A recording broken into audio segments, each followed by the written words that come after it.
Buenas tardes. Desde el Instituto Complutense de Estudios Internacionales os doy la bienvenida a esta nueva sesión de los lunes europeos, estos conversatorios sobre el futuro de Europa, en el que ya hemos tenido dos sesiones previas y en el que hoy tenemos el gusto de, por mi parte, introducir y presentar la tercera sesión del lunes europeo.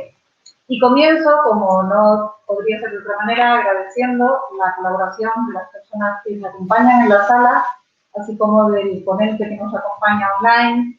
Y además de daros la bienvenida a los lunes europeos, pues me gustaría decir algunas palabras, porque tenemos una mesa de lujo, una mesa de especialistas de prestigio, para tratar un tema que, sin lugar a la duda, tiene una posición central en el futuro de Europa y que bueno, pues nos compromete a todos en la disciplina que seamos, en las líneas de investigación en las que estemos trabajando. Sin lugar a duda, no podemos dejar al margen esta discusión sobre la sostenibilidad de Europa. Me gustaría brevemente, como os decía, presentar y agradecer la presencia en la sala del ICEI de Cristina Monge. Cristina, bienvenida y muchas gracias por tu participación. Es profesora de Sociología en la Universidad de Zaragoza y asesora ejecutiva de CODES. Además, sabemos, porque la seguimos, es una reputada analista política y colaboradora habitual de los medios tales como El País, Cadena SER, El Libre, y su trayectoria académica y profesional ha estado fundamentalmente vinculada a los movimientos sociales, a la búsqueda de un modelo social basado en la sostenibilidad. Y por mencionar algunas de sus publicaciones más relevantes, bueno, pues el 15M, un movimiento político para democratizar la sociedad, yo la destacaría porque en buena parte recoge el trabajo que realizó en su tesis doctoral, en la que analizaba bueno, pues la idea y la práctica de participación social en el movimiento 15M. Además, también me acompaña en esta mesa el profesor Diego Rodríguez. Diego, muchísimas gracias por tu participación también en esta mesa. Diego Rodríguez es catedrático de Economía en la Universidad Complutense, en nuestra casa, y es miembro del Grupo de Investigación sobre Productividad, Innovación y Competencia, también de la UCM. Es investigador asociado en FEDEA y además dirige allí el área de Economía Digital y Energía en la Fundación. Bueno, sus publicaciones son extraordinariamente numerosas, pero por vincularlo al ámbito que nos ocupa hoy, ha publicado más de una docena de libros, ha elaborado numerosos informes para distintas instituciones, tales como el Ministerio de Industria, Energía y Turismo, el Ministerio de Fomento y también la Comunidad de Madrid, entre otras muchas. Entre 2013 y 2017 fue consejero de la Comisión Nacional de los Mercados y la Competencia y también ha sido miembro de la Comisión de Expertos sobre Escenarios de Transición Energética en España. Diego, también mi agradecimiento muy sincero por tu participación en esta noche. No aquí en el IFEI, no tenemos la suerte, pero sí le enviamos un saludo virtual a la tercera persona que va a participar en esta mesa, Florent Marcellesi, nos sigue, sí, está aquí en imagen, es portavoz de ECO en el Parlamento Europeo y también ha sido eurodiputado con esta formación. Una larga trayectoria como activista ecologista, miembro del Foro de Transiciones, también de la revista Ecología Política y miembro del think tank Ecopolítica. Ha escrito, también con una dilatada trayectoria de publicaciones, libros y artículos sobre ecología política, el medio ambiente, la cooperación al desarrollo, ese vínculo tan necesario, Europa y la sociedad post-crecimiento, que sé que es uno de los temas que inquietan y sobre el que reflexiona y trabaja. Entre sus publicaciones, bueno, pues por citar también algunos títulos relevantes, ¿qué Europa queremos? Transición ecológica de la economía, ¿por qué? ¿Para qué? ¿Cómo? Adiós al crecimiento, vivir bien en un mundo solidario y sostenible. Gracias, Florent, por bueno, despejar en la agenda este rato y acompañarnos, aunque sea de manera virtual. Y también en el IFEI se encuentra pues, el profesor Emilio Cerdá, que va a dirigir y moderar esta sesión. y a quien le agradezco muy sinceramente y personalmente que nos acompañe en el día de hoy. Bien, Emilio Serra es catedrático de Fundamentos del Análisis Económico en la Universidad Complutense y director del Grupo de Medio Ambiente aquí en el Instituto Complutense de Estudios Internacionales, en el CEI. Y entre sus líneas de investigación actuales, y con una amplia experiencia, una larga carrera a sus espaldas, bueno, pues trabaja economía de los recursos naturales y ambientales, la economía del cambio climático y la energía, entre otros. Ha sido miembro del Grupo de Investigación de Economía Ambiental del Consejo Superior de Investigaciones Científicas y ha impartido numerosos cursos de posgrado y de especialización en instituciones diversas, tales como el Instituto de Estudios Fiscales o la Agencia Estatal de Meteorología. Actualmente es director del Grupo de Investigación en Economía de los Recursos Naturales y Ambientales de la Universidad Complutense de Madrid, que tiene en estos momentos como línea prioritaria en la investigación que llevan a cabo la economía del cambio climático. Por lo tanto, ofrecía al principio una mesa de lujo para hablar de un tema inquietante, apasionante y que creo que sinceramente estamos en buenas manos para aprender hoy, para reflexionar hoy sobre eso que se denomina el Green Deal europeo. Me permito también agradecer a los compañeros de la Fundación Complutense por el soporte técnico y, como no, al equipo de streaming que están siendo responsables de que esta sesión pues vaya adelante y sea todo un éxito. Para las redes sociales, recordarles que tenemos creado un hashtag, los lunes europeos UCM, para poder seguirlo y, bueno, pues dejo en manos de nuestro moderador, Emilio. Agradezco de nuevo a Cristina, Florén, a Diego la participación y vamos adelante con la sesión. Gracias. Muchas gracias, Isabel. Bueno, pues con unos ponentes tan interesantes y con un tema tan interesante y apasionante, vamos a entrar rápidamente en materia.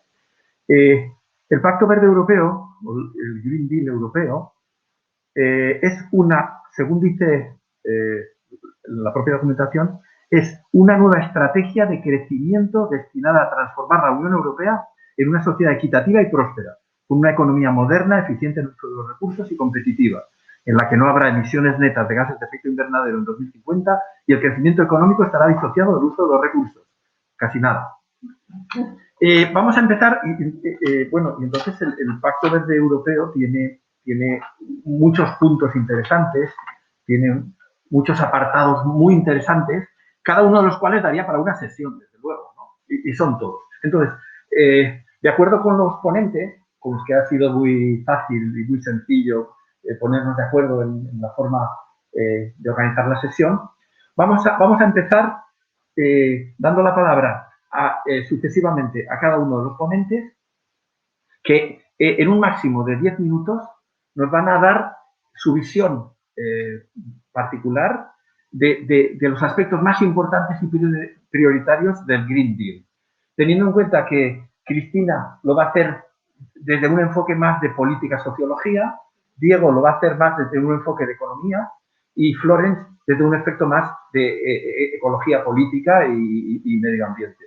Con lo cual está muy bien. Y luego, cuando termine esa primera presentación, volveré a dar la palabra en el mismo orden a los ponentes para que cada una, en el caso de Cristina y los ponentes, puedan comentar lo que han dicho los otros ponentes y así empezamos ya con los diálogos y conversaciones, que es de lo que se trata. Pues muchas gracias y Cristina, tienes la palabra. Fenomenal, pues muchísimas gracias. En primer lugar, me voy a poner antes los agradecimientos a CEI, que es el Instituto Complutense de Estudios Internacionales, por organizar estos lunes europeos y por dedicar uno de estos lunes a analizar el Green Deal. Gracias también a la profesora Ferrero Llullón por su invitación a este evento. Cuando la profesora Ferrero me convocó a esta jornada, dije, ¿cuánto se ha avanzado? ¿No? Porque empiezan a multiplicarse ya afortunadamente los eventos de carácter político, social, académico, cultural, que empiezan a preocuparse por el Green Deal, por el European Green Deal, ¿no? Por ese pacto del europeo. La academia no es muy mal esto, ni muchísimo menos, nos lleva una dilatadísima experiencia, Pero cuando ahora se pone todo junto, junto con otros ámbitos, ¿no? O otros foros de ámbito más social, más político, sobre trabajo más cultural, yo creo que entonces vemos la relevancia que ha adquirido todo esto, ¿no? Por lo tanto, muchísimas gracias por la invitación, por la organización y por dedicar un lunes europeo a hablar del European Green Deal. ¿Por qué pasa esto? ¿Por qué se dedica este tiempo en sedes sociales, en sedes políticas, en sedes académicas a analizar ese European Green Deal? Bueno, pues esto es un poco lo que a mí me gustaría traer al debate, ¿no? Algunos datos, ¿se escucha bien? ¿Tengo un vídeo? Vale, genial. Algunos datos para ayudarnos a entender, por un lado, una somerísima descripción, porque como bien comentaba nuestro moderador, cada uno de los que pide la definición el Pacto Verde Europeo requeriría como un debate en sí mismo. Y luego también unos cuantos cuestiones para sacarle aristas, ¿no? Para sacarle punta, porque yo creo que estamos en el momento de conocer, poner en valor y mejorar ese Pacto Verde Europeo. Vaya por delante que creo que en estos momentos el Pacto Verde Europeo no puede desligarse del debate sobre Next Generation, sobre esos fondos verdes que la Unión Europea ha decidido destinar a la modernización. Y lo digo porque estamos viviendo en un momento en el que parece que no pasa nada, de que probablemente no estamos dando suficiente relevancia, pero yo creo que es muy destacable el considerar lo que es la Unión Europea con la definición de sistemas de generation, y ha sido definir lo que es hoy para la Unión Europea la modernización económica. Y la Unión Europea, esta modernización económica es dos puntos. Dígase de digitalizar y reverdecer. Es decir, fomentar la economía digital, con todo lo que se supone, y acelerar la transición económica. De ahí ese enganche tan fuerte con el Pacto Verde Europeo. Por lo tanto, nos vamos a detener en estos momentos en analizar el Pacto Verde Europeo, pero yo creo que no deberíamos desligarlo tampoco en el debate de sus fondos. Confieso que fue de las que cuando empezó la pandemia me asustó un poco. Y tengo que decir que era un comentario muy habitual entre los colegas, no era la única. Y afortunadamente me equivoqué. Esta vez también me equivoqué. Y digo que me asustó un poco porque, bueno, pues veníamos de ver cómo la presidenta de la comisión tomaba posesión y su primer acto político de cierta relevancia era venir a Madrid a la COP25, a la cumbre del clima, a anunciar el Pacto Verde Europeo.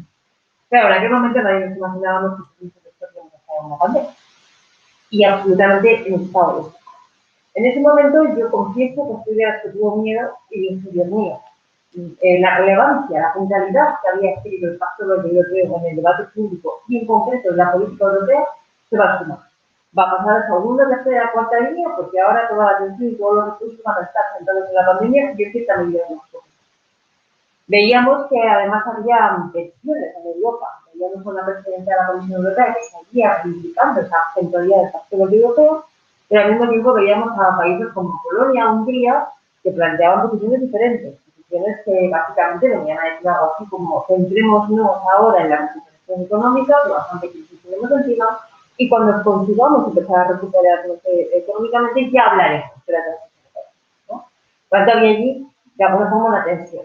Si bajábamos esto hacia España, por poner también un ejemplo de carácter nacional, ocurría un poco lo mismo. Veíamos que por un lado el gobierno decía tenemos que mantener la función de la transición ecológica como algo relevante para la modernización económica y para el desarrollo del país, pero al mismo tiempo veíamos como algunas comunidades autónomas, de siendo políticos diferentes, empezaban a decir que había que dinamizar la economía a base de rebajar requisitos ambientales de contrataciones de obras públicas, de proyectos, etc.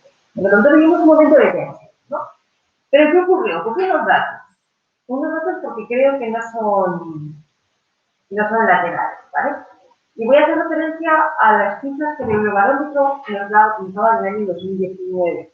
Es decir, unos meses antes de que Ursula von der Leyen tomara posesión y viniera aquí a España a decir que inauguramos el Pacto Verde Europeo. Los datos del Eurobarómetro del año 2019 decían que el 93% de la ciudadanía de la Unión Europea consideraba entonces ya el cambio climático como un problema grave y el 79% como un problema muy grave. El 92% de los encuestados creía que era importante que el gobierno de su país fijara objetivos ambiciosos para aumentar las energías renovables. Y el 89% consideraba que los gobiernos deberían buscar apoyo para mejorar la eficiencia.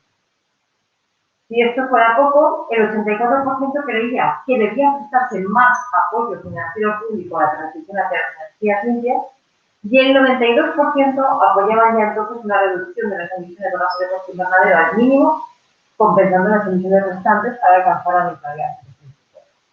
A esto había que sumar fenómenos de Thunberg, movimientos como Fridays for Future, Extinction Rebellion y otros aspectos que seguro que mis colegas de mesa conocen y detallan mucho mejor que yo, que fue el día que los grandes fondos de inversión empezaron a decir, sobre todo, nos acordamos todos de la carta de la región, ¿no? Así, inversores de Blackstone, donde empezaron a decir, señores, hagan ustedes el favor de valorar el riesgo de sus inversiones en función del cambio climático y de empezar a transitar de la economía tradicional, economía marrón y de montaciones, a una economía verde. Bueno, todo esto dibujaba un puzzle en el que hacía muy difícil que ese pacto europeo efectivamente pudiera con esa inclusión pese a los requisitos de la ganancia. Y yo creo que eso es, entre otras cosas, lo que favorece y lo que hace que ese pacto europeo sobreviva en primera línea pese a todas las atenciones de la pandemia.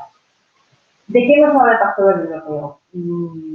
No voy a detallarlo porque me pagaría tanto, bien decía, implicaría muchísimo, pero el Pacto Europeo, habla de la ciencia, habla de industria sostenible, habla de construir y renovar, es decir, de rehabilitar nuestros edificios, nuestras viviendas, habla de movilidad sostenible, habla de biodiversidad, habla de la estrategia de la avanza a la mesa, que tiene que ver con la alimentación, que es muchísimo, habla de contaminación, habla de inversiones y instrumentos de finanzas, que hace un repaso, hace un puzzle a todo ese conjunto de piezas que lo conforman, ¿no? ¿De qué no habla? Y estos son los elementos que me gustaría dejar para el debate y voy terminando porque ya veo que hago falta. Pues, por ejemplo, el Pacto Europeo habla de una Europa neutra en el año 2050, pero no acaba de concretar objetivos de descarbonización a nuestro país. Es decir, ¿qué objetivos nos marcamos al 2025, al 2030, al 2035, al 2040? Porque es muy importante poner objetivos a largo plazo. También se trata que a día de hoy esto del largo plazo y el tiene que hacer, ¿no? Pero bueno, vamos a consensuar aquí que el largo va a ser 2050. Entonces es muy importante poner ese objetivo a largo plazo, fundamental, imprescindible. Pero también es importante que vayamos midiendo por el camino si nos estamos acercando. Entonces es posible que como nos desviemos un poco de ruta, podemos acabar en un destino que no es el que estábamos. Entonces, no creo que hay que hacer un esfuerzo por concretar objetivos a mucho más superior. Segunda cuestión, el Pacto Europeo, como hemos visto la definición que nos daría el moderador, habla de crecimiento sostenible. Y de esa forma yo creo que obvia un debate que es absolutamente sustancial y que mis compañeros de mesa como economistas se lo conocen mucho mejor que yo, que es hasta qué punto son compatibles crecimiento y sostenibilidad. ¿Qué tipo de crecimiento, qué tipo de sostenibilidad, cómo se pueden conjugar? ¿No? Este es un debate que el Pacto Europeo obvio, no entra, pero que subyace a muchas de las políticas y a muchas de las polémicas que no hay, ¿no? Fue muy criticado por parte de los organizaciones ambientales, seguro que esto nos recibirá después, hasta qué punto las vías que se dejan abiertas para seguir financiando el gas, por ejemplo, o la energía nuclear, son coherentes con las necesidades de este paso. Pero yo sobre todo lo que me gustaría discutir más, también por la visión de la ciencia política y de la sociología, es lo que tiene que ver con la gobernanza. La gobernanza del Pacto Europeo y la forma de tomar las decisiones. La transición ecológica está en marcha. Nos guste o no nos guste más o menos, pero ya está. Otra cosa es que probablemente sea muy lenta y poco ambiciosa para lo que se necesita, con la idea de ir cumpliendo con lo que marca la ciencia y con lo que marca el mejor conocimiento científico disponible. Pero esa transición ecológica está en marcha. El problema es que yo creo que ahora no estamos discutiendo el qué, sino que empezamos a discutir el cómo. Y la transición ecológica puede hacerse con criterios que además yo creo que son profundamente políticos y profundamente ideológicos, con criterios muy diferentes. Podemos darle al mercado un papel u otro, podemos darle a la toma de decisiones públicas un papel u otro. Tenemos que debatir cuál es el papel y el rol de la sociedad civil en todo este tipo de transición. Ver hasta qué punto las finanzas tenemos que poner un papel, de alguna forma, en algún tipo de control de lo público o no. Es decir, hay toda una serie de planteamientos de carácter político, de carácter ideológico, que son los que nos van a definir ese cómo de la transición. Y ahí es donde yo creo que nos estamos jugando.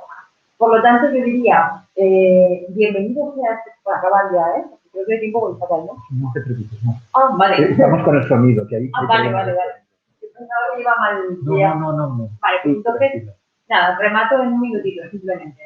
Decía, hacer énfasis en ese cómo, en esa gobernanza, en esa idea de que esa transición ecológica ya está en marcha, pero que esa transición mucho cómo se pone de manifiesto, puesto que de eso dependerá la naturaleza política de la. Y por terminar, solamente un dato que yo creo que es bueno para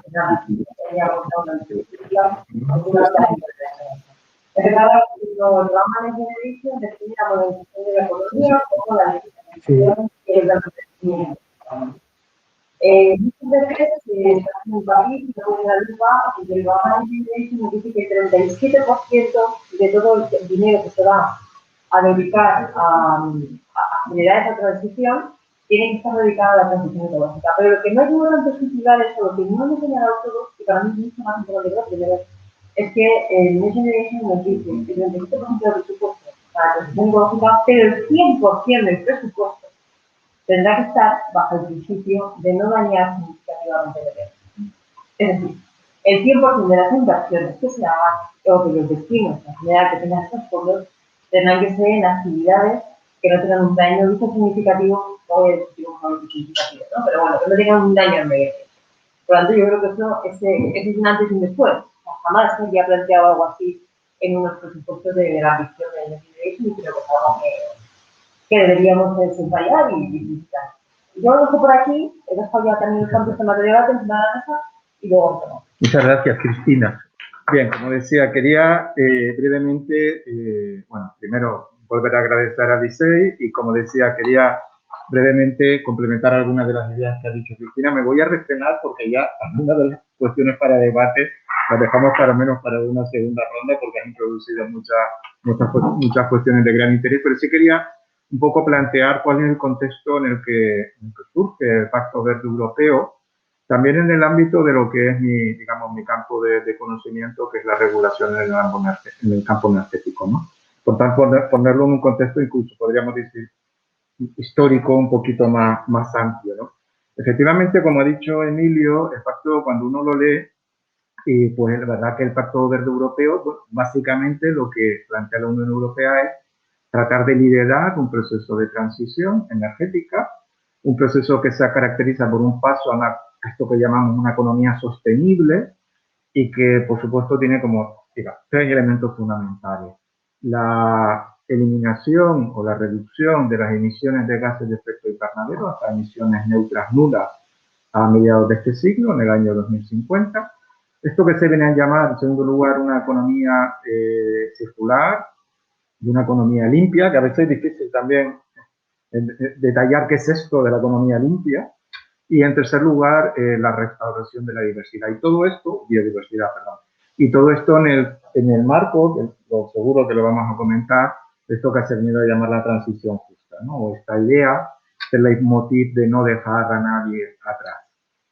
Por tanto, es verdad que, como has señalado, el Pacto Verde Europeo, la verdad es que es una hoja de ruta que plantea un conjunto de iniciativas, de objetivos, de instrumentos enormemente variado, porque claro, el problema o los problemas que se tratan de afrontar son problemas complejos, sin duda, y por tanto no hay un único instrumento, porque es una cuestión de naturaleza, digamos, multidimensional. Como decía, quería situarlo en un contexto un poquito más amplio de qué se ha hecho habitualmente hasta ahora en el campo de la intervención regulatoria, en concreto en el aspecto más, que en mi campo, digamos, en el aspecto más energético, ¿no? Es verdad que los aspectos medioambientales han estado presentes de alguna forma en la intervención regulatoria en el campo de la energía hasta recientemente.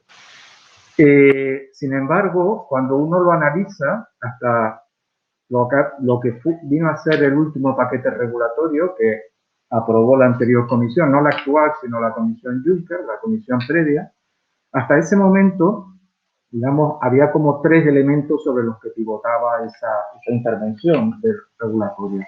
Uno era todas las políticas de unidad de mercado, y eso tenía que ver Eso estaba presente desde el primer momento, desde la década de los 90, en la intervención por parte de las instituciones comunitarias, la normativa que se establecía, que trataban de, en su primer momento, garantizar la liberalización, luego todas las políticas vinculadas a precios, todas las políticas vinculadas a innovación, a competitividad, etc.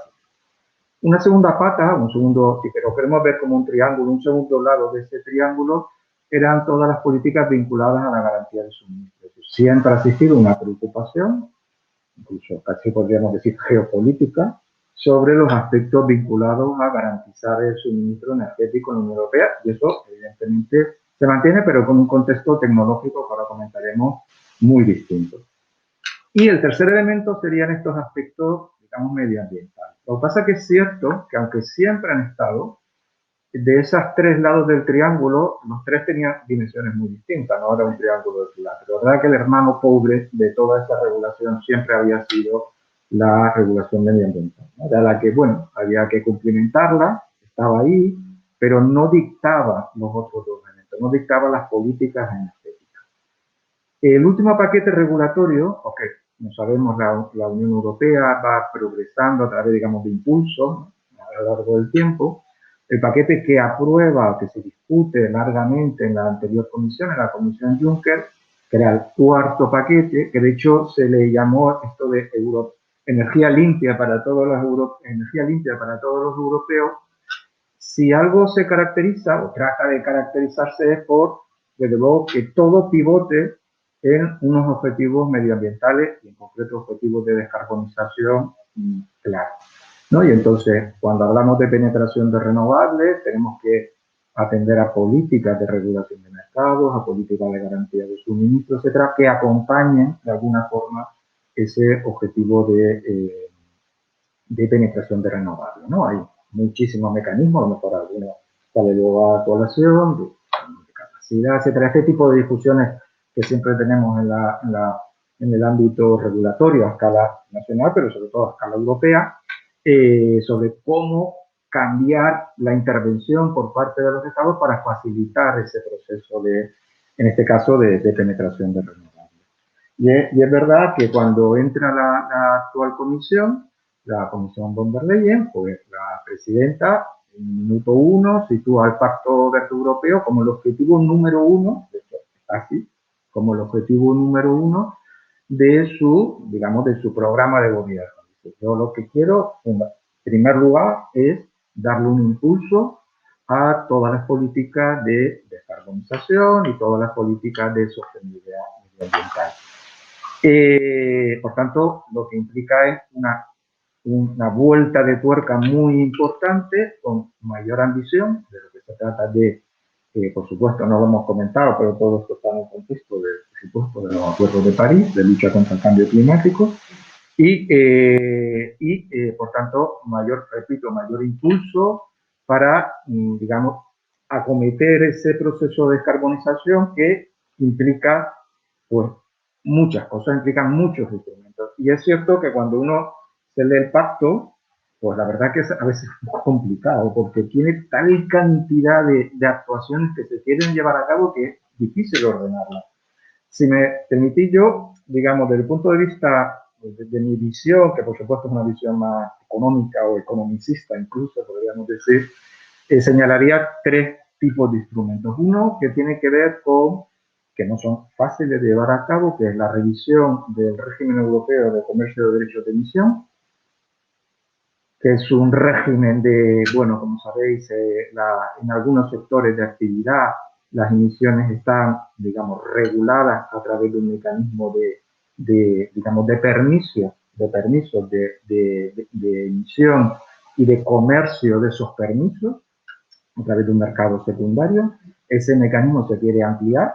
Yo creo que con todos los problemas que ha tenido, que han sido muchos, sin embargo, yo creo que es un mecanismo exitoso y además que se extiende a otros contextos en otros países en el mundo. Vinculado a eso, hay una discusión que a los economistas nos encanta, porque son de estas discusiones en las que no es sencilla de abordar, sobre un mecanismo de ajustes fiscales en fronteras, que está, de hecho, la Comisión acaba de lanzar una primera primer paso para ir discutiendo sobre este aspecto, y también todo lo que tiene que ver con fiscalidad medioambiental, que seguro que comentaremos antes. Entonces, este es un primer paquete muy económico, de medidas muy económicas. Hay un segundo paquete que tiene que ver con revisión de lo que ya está en marcha y que tiene que ver desde la contaminación atmosférica de los vehículos, es decir, pues bueno, dar otra vuelta de tuerca, a ver si digamos, esas emisiones, esos límites a las emisiones hay que hacerlo todavía más estricto o no, o otras directivas que algunas han comentado, de eficiencia energética, de penetración renovable, etcétera, pero son en gran medida instrumentos que están en marcha y que se trata de revisarlos y volverlos a poner al día. Y luego hay un montón, pero digo un montón, realmente una multitud de estrategias sobre, podríamos decir, sobre distintos aspectos, ¿no? Pues hay una estrategia sobre el hidrógeno, que seguro que también sale a colación, ¿no? Pues, el hidrógeno, parece que todo es el hidrógeno. O hay otra sobre las baterías, ¿no? Tiene un aspecto industrial, tiene un aspecto medioambiental, ¿no? Otra sobre la movilidad y las recargas, otra sobre la eólica marina, etcétera, etcétera, etcétera. Entonces, claro, hay que atacar muchos frentes y en ese sentido con distintos instrumentos, también jurídicos, no siempre de la misma forma, y también con distintos instrumentos financieros. Y ese sería el tercer elemento. Y ya para terminar, pues efectivamente, y luego ahora lo comentamos con más detalle, pues cuando esto lo propone la comisión, bueno, la presidenta, en noviembre, diciembre de 2019, 3 meses después, pues por desgracia tenemos una crisis sanitaria y económica. Crisis que también, desde el punto de vista económico al menos, es una oportunidad muy clara y esto no se preveía en el momento en el que esto se plantea, evidentemente, nadie tenía una bola de cristal, para cometer digamos, para proveer de recursos, en particular de recursos financieros, a cómo desarrollar estas políticas, porque al final quiere llevar actuaciones que requieren de recursos muy importantes, públicos y privados. Y en ese sentido, pues se está desarrollando todo lo que tiene que ver en la actualidad con los fondos de recuperación, no estamos en ese proceso. Pero bueno, yo lo dejo aquí para no extenderme más y luego pues, comentamos sobre mucho de este aspecto. Muchas gracias. Muchas gracias, Diego. Y ahora es Florent Martellesi el que tiene la palabra. Perfecto, vale, pues vamos a empezar. Como hemos tenido algunos problemas, veo hoy ahí con la tecnología, yo creo que hace un año llevamos con esos problemas ahí, con la pandemia, hemos aprendido a convivir con el Zoom y todos los webinars. Entonces yo también os digo ya que espero que cuanto antes nos veamos en persona para darnos un abrazo y podamos volver un poco a tener charlas más presenciales. Pero quería empezar con algo que ha dicho Cristina. De hecho, recuerdo que lo habíamos hablado ella y yo hace un año, porque es verdad que teníamos mucho miedo hace un año que los fondos de recuperación no siguieran realmente el Pacto Verde Europeo. Era una de las dudas que teníamos pues ya hace, pues sí, en mayo o junio, cuando ya se empezaban a debatir en torno en Europa de por dónde iban a ir los fondos de recuperación. Y yo creo que eso hay que entenderlo de la forma siguiente. Yo creo que incluso el miedo que tenía era un miedo muy puntual, pero visto con perspectiva es un miedo que finalmente no tenía razón de ser, porque en el fondo es que tenemos una ola desde hace años que está llevando la transición ecológica adelante. Y esta ola tiene varias patas, además de las que ha comentado también Diego. La pata primera es el punto de inflexión primordial que hubo en París. El Acuerdo de París ha marcado un antes y un después. Yo creo que podemos decir que en París, más allá de tener un acuerdo, que tendrá sus cosas buenas, sus cosas peores, por supuesto, es un acuerdo de mínimo, como puede ser siempre un acuerdo internacional. Sobre todo, lo que ha permitido el Acuerdo de París es que el discurso ecologista que se estaba gestionando desde hace decenas de años ha cogido la hegemonía cultural y la hegemonía política. Es lo que se gana realmente en París. Es un relato, es una dinámica política que permite construir en base a ello. La transición ecológica se hace hegemónica en base a París. Y desde ahí empiezan otros movimientos. Primero, uno en la calle. De hecho, empezamos a ver los jóvenes, la juventud en la calle. No pocos jóvenes sino centenares de miles de jóvenes. Por ejemplo, en Bruselas hemos tenido manifestaciones de una magnitud que nunca se había podido ver antes. En Berlín, pero también en España. Recordamos que justo antes de la pandemia, por ejemplo, tuvimos a casi decenas de miles de jóvenes en la calle reclamando su derecho al futuro. Esto que lo que podemos llamar un 15M climático fue primordial para la presión social hacia las instituciones. Y en paralelo, y vamos a decir también en simbiosis, también hemos presenciado lo que es una ola verde política.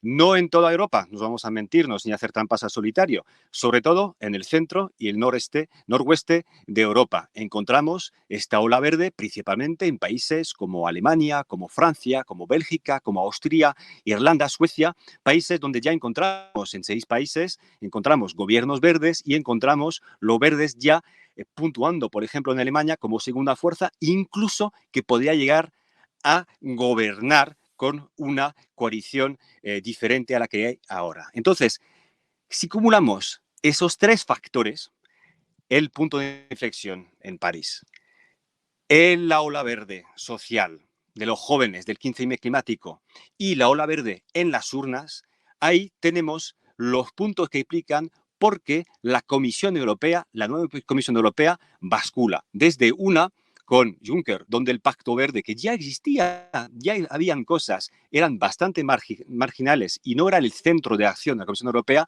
a una nueva Comisión Europea donde el Pacto Verde Europeo realmente es el centro de la acción política de la Comisión. Y esto explica que un año más tarde, cuando empieza la pandemia, el Pacto Verde Europeo ya es totalmente irreversible y va a ser el centro de los fondos de recuperación europeos. Y eso es una buena noticia, porque eso significa que hemos dado un paso adelante importantísimo para que la transición ecológica y justa sea posible en Europa y, por supuesto, en particular en España. Entonces, ahí llegamos a la pandemia. Y en la pandemia, pues pasa una cosa bastante especial, y ahí estoy de acuerdo con lo que ha comentado Diego. Es una oportunidad. Una oportunidad que además podemos plantear de la forma siguiente. Porque es verdad que con esos fondos vamos a reconstruir o construir las dos cosas a la vez, porque se trata de construir un mundo nuevo, más adaptado a los límites del planeta. Vamos a reconstruir o construir para las próximas décadas. Y al mismo tiempo, la ciencia, los científicos de la ONU, de las Naciones Unidas, nos dicen que nos quedan más o menos una ventana de oportunidad. Entonces, al mismo tiempo, tenemos los científicos que nos dicen que nos quedan una ventana de oportunidad de unos 10 años para dar una vuelta importantísima para poder hacer frente a la emergencia climática. Pues, ¿qué pasa? Que esas dos dinámicas temporales se encuentran y nos dan la mayor oportunidad de este siglo para hacer frente a la emergencia climática. De hecho, no solo es una oportunidad que tenemos con los fondos europeos de recuperación, es la última oportunidad para hacer frente a lo que es la emergencia climática. Pero para que esto realmente se haga realidad, ahora que tenemos esta última oportunidad con unos fondos de una magnitud nunca vista en la Unión Europea, pues tenemos unos retos. Y ahí voy a enumerar unos cuantos que creo que pueden ser también luego para el debate, ¿no? Primero, creo que hemos ganado efectivamente la hegemonía política y cultural con la transición ecológica. Es decir, hemos ganado la dirección. Lo que todavía está en debate es la velocidad que tenemos que dar a esta transición ecológica y justa. Y esto se ve bastante bien, por ejemplo, con el debate que hay y hay también a nivel europeo sobre la ley climática. Lo hemos tenido la semana pasada con la ley climática española y también la estamos teniendo ahora mismo a nivel europeo. ¿Qué pasa? Pues que ahora mismo, por ejemplo, la ley climática española nos dice que tenemos que reducir un 23% de emisiones para 2030, cuando la ciencia, las energías ecologistas y la juventud en la calle nos pide el 55%. La dirección es la buena, pero la velocidad y la ambición no es la correcta. Y esto es uno de los debates más importantes que tenemos ahora de cara a los próximos años. Aumentar la velocidad de la transición ecológica y justa. La segunda cosa es la coherencia. Coherencia en las acciones que tenemos dentro del Pacto Verde Europeo y los fondos de recuperación, como por ejemplo la coherencia en torno a la política agrícola común. ahora mismo se está reformulando, se está renegociando a nivel europeo. Sin embargo, lo que ponen encima de la mesa el Consejo Europeo y la mayoría del Parlamento Europeo es una reformulación de la política agrícola común totalmente alejada del Pacto Verde Europeo. Hasta la propia Comisión Europea lo reconoce. Y esto significa que una falta de coherencia entre el Pacto Verde Europeo y el mayor presupuesto, en este caso, que es la PAC, la Política Agraria Común, que es el mayor presupuesto de la Unión Europea, es grave para la credibilidad y también para la solvencia de las políticas europeas en términos de transición ecológica. El tercer reto que tenemos también es no confundir transición ecológica y transición digital. Son dos cosas totalmente distintas. Que puede haber simbiosis, pero no tiene por qué haberlo de entrada. Porque la transición digital, que tenemos que saberlo, la transición digital es altamente energívora, es altamente necesitada de materias primas. La transición digital, hoy en día, con la multiplicación de los dispositivos, que sean los teléfonos, que sean los ordenadores, que sean las tablets, que sean todos los dispositivos electrónicos que tenemos en la vida diaria, es altamente insostenible.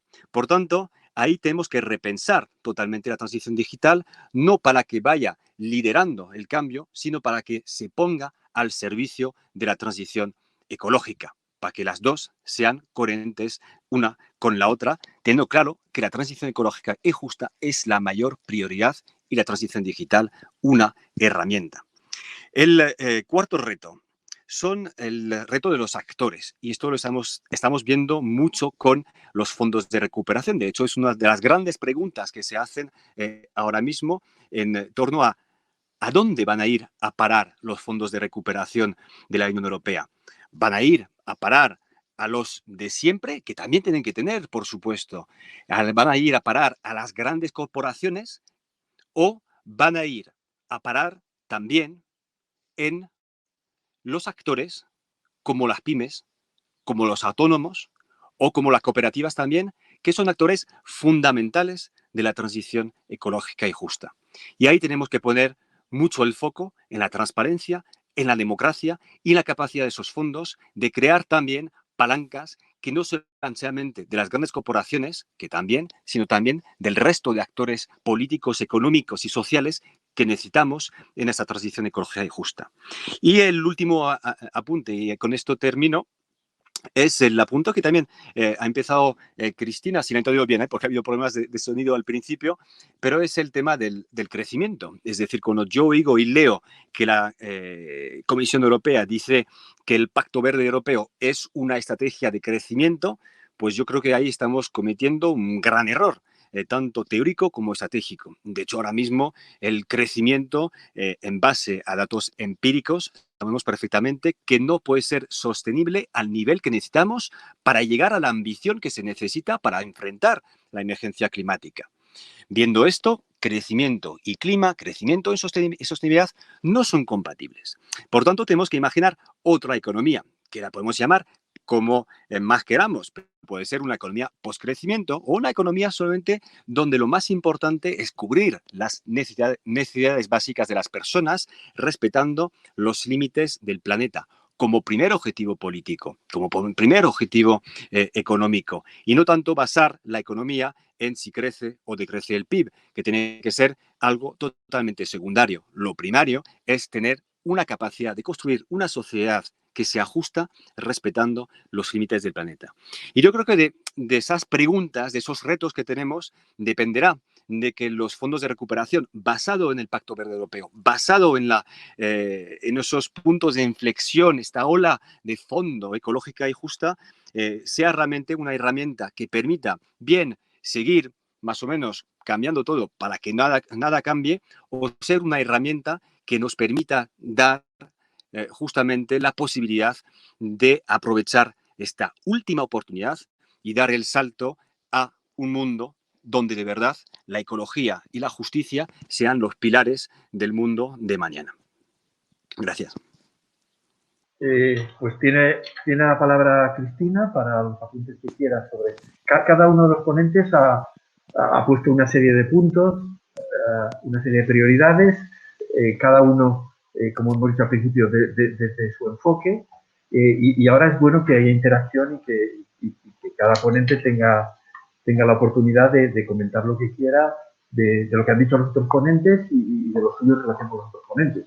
Y así vamos entrando en diálogos ya. Qué bien poder tener un intercambio de ideas tan nutritivo como este, ¿no? Yo creo que estamos justo en el momento de avanzar en ese tipo de debates. Me dicen que nos escuchan bien, fenomenal. Cuestiones que creo que merece la pena que profundicemos un poco, ¿no? Lo apuntaba Diego y lo apuntaba también Logan. Debajo de todo esto hay un debate pendiente hace tiempo, que es el debate, por un lado, entre crecimiento y desarrollo, y por otro lado, el debate de cómo se mide todo esto, ¿no? Ya sabemos que la OCDE lleva tiempo hablando de que hay que medir el crecimiento o el desarrollo con otros instrumentos que se acerquen más a la realidad, que no sea el PIB, que es un instrumento que se nos ha quedado corto, porque durante muchos años ha estado midiendo bien lo que queríamos medir, porque de alguna forma correspondía a un concepto determinado que se tenía de desarrollo, de crecimiento en este caso, pero que ahora la incorporación de las variables ambientales y de sostenibilidad, de alguna forma, pues hace obligatorio ya repensar todo eso. Por lo menos debatirlo en profundidad hasta que encontremos un consenso sobre una forma de medir el concepto con el que estemos a gusto, con el que nos encontremos de alguna forma cómodos y que sea coherente, ¿no? con ese concepto. Por lo tanto, yo creo que eso es un primer aspecto que no puede tener dilación, ¿no? Decía Fogan, lo que tenemos en debate es la velocidad y la ambición, totalmente de acuerdo, pero yo incidiría mucho también en el cómo. Yo creo que la velocidad y la ambición hacen referencia al qué y a una de sus cualidades, pero a mí me interesa mucho profundizar en el cómo. Insisto, voy a poner un ejemplo muy concreto para que lo veamos, que probablemente sea como el más evidente, pero que seguro que hay muchísimos más. Nosotros podemos alcanzar un objetivo de renovables, por ejemplo, en España, ¿no? O en Europa, igual, en base a grandes empresas del ámbito energético que ponen en marcha grandes infraestructuras de generación de renovables, de eólica, de solar, de lo que sea, ¿no? De acuerdo. O podemos alcanzar un elevado grado de renovables mediante sistemas de generación distribuida. Un modelo y otro son absolutamente diferentes y antagónicos en muchos aspectos. Y los dos nos permiten llegar a un porcentaje determinado de energías renovables. Por lo tanto, los dos podrían ser considerados, y los dos se considerarían, sin lugar a dudas, transición ecológica. Sin embargo, sabemos que son radicalmente diferentes. Y en ese radicalmente diferente hay cuestiones de carácter social, de carácter político, de carácter ideológico. Es lo que yo estaba intentando antes explicar cuando nos estaba escuchando, ¿no? Entonces ponía el acento en el cómo de esa transición, porque, no sé, a mí igual me puede la pasión de que me dedico a esos temas, pero yo creo que el cómo de la transición ecológica es uno de los debates ideológicos de mayor calado que tenemos que abordar en este comienzo, bueno, ya no tan comienzo, ¿no? Del siglo XXI. Por lo tanto, fundamental. Se habló también de la PAC y se habló también de otro tipo de políticas. ¿Hasta qué punto son coherentes o no con esa idea del Pacto Verde? Yo creo que esto lo hemos aprendido en el debate sobre la Agenda 2030, sobre los Objetivos de Desarrollo Sostenible, y haríamos muy bien también en aplicarlo al Green Deal, al European Green Deal, al Next Generation, etc. Y es una palabra o expresión mágica que se llama coherencia de políticas. No podemos ya estar apostando por un tipo de políticas en unas direcciones determinadas y que después, cuando nos lo planteamos en otros temas, cojamos una dirección diferente. No puede ser que tengamos encima de la mesa un pacto europeo y un programa Next Generation y cuando hablamos de agricultura o cuando hablamos de política exterior o cuando hablamos de comercio internacional nos olvidemos de los pactos de los principios, del Pacto Verde Europeo. Por lo tanto, clave, yo creo, la coherencia de políticas. Y me parece muy, muy importante lo que se planteaba de la relación entre la transición ecológica y la digital. Hay por ahí unos estudios que está buscando la referencia, pero no lo he encontrado y no me gusta citar a ciegas, por lo tanto prefiero no citar. Pero hay unos primeros estudios que hablan de que en un horizonte de aproximadamente 5 años el desarrollo de la digitalización y la inteligencia artificial podría tener un coste energético similar al de la aviación civil en el mundo. Es decir, la referencia a la digitalización y a la inteligencia artificial nos lleva a un sector no sé exactamente cómo la definió Frogán, la definió muy bien, de gran consumidor energético, de un enorme devorador energético. Transición ecológica y transición digital pueden ir de la mano o pueden ser absolutamente contradictorias.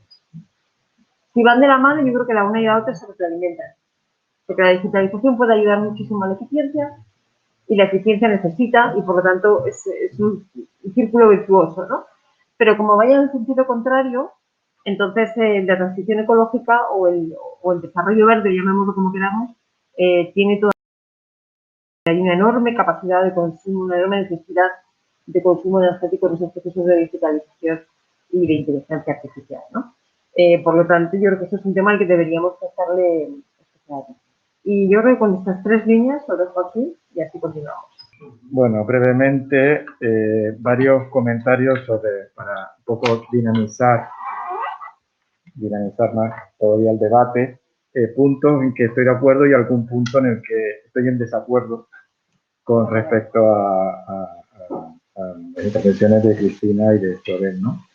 Efectivamente, digamos, como decía, y ya han vuelto a rematar Soren, bueno, Cristina, claro, digamos, el programa de reconstrucción y de crecimiento, el de Next Generation EU, sin duda, de nuevo, ofrece un punto clarísimamente de oportunidad, porque hay que pensar que muchas de estas políticas que estaban en el Pacto Verde Europeo se suponía que se iba a disponer de algún tipo de fondo y ya estaba en discusión. Pongo, por ejemplo, el famoso Fondo de Transición Justa entre países europeos, y ya había una discusión a cara perro, por ejemplo, con Polonia, por ponerlo claramente, sobre cuánto se llevaba Polonia, cuánto se llevaba Alemania, todo este tipo de cuestiones. Efectivamente, la disponibilidad de estos fondos facilita enormemente la discusión porque, digamos, de alguna forma se ha disuelto, ¿no? Ahora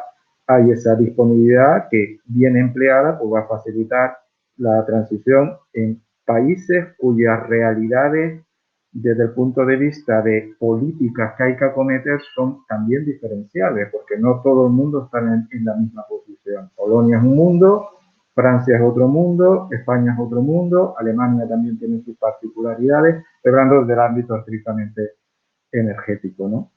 Entonces, yo creo que eso facilita un poco la digestión a algunos de estos problemas, afortunadamente. Luego hay una circunstancia también que es buena, ¿no? Digamos, que se podría haber producido en otro contexto, y es una enorme liquidez en los mercados financieros. Es decir, ahora nos encontramos con que ahora es fácil invertir. Hay apetito por la inversión y lo estamos viendo en muchos países, como por ejemplo en España.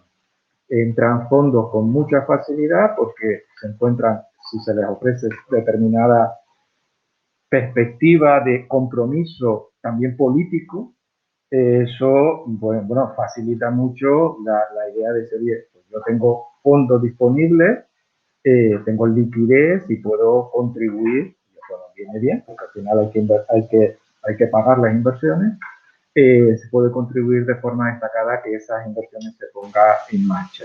Y también, por supuesto, un cambio en algunas de las perspectivas también tiene que ver con el cambio en la visión social general, que afecta también a las empresas sobre políticas de responsabilidad, ¿no? Y esto es muy claro en fondos, en particular en fondos soberanos, por poner un ejemplo, que claramente, y me parece muy bien, o no solamente fondos, bancos de inversión, por ejemplo, el Banco Europeo de Inversión, que ya va progresando hacia, bueno, todavía tiene que avanzar, pero va progresando hacia políticas, digamos, en las que unas determinadas cosas sí se financian y otras cosas no se financian porque tienen efectos negativos sobre las emisiones, por ejemplo, ¿no?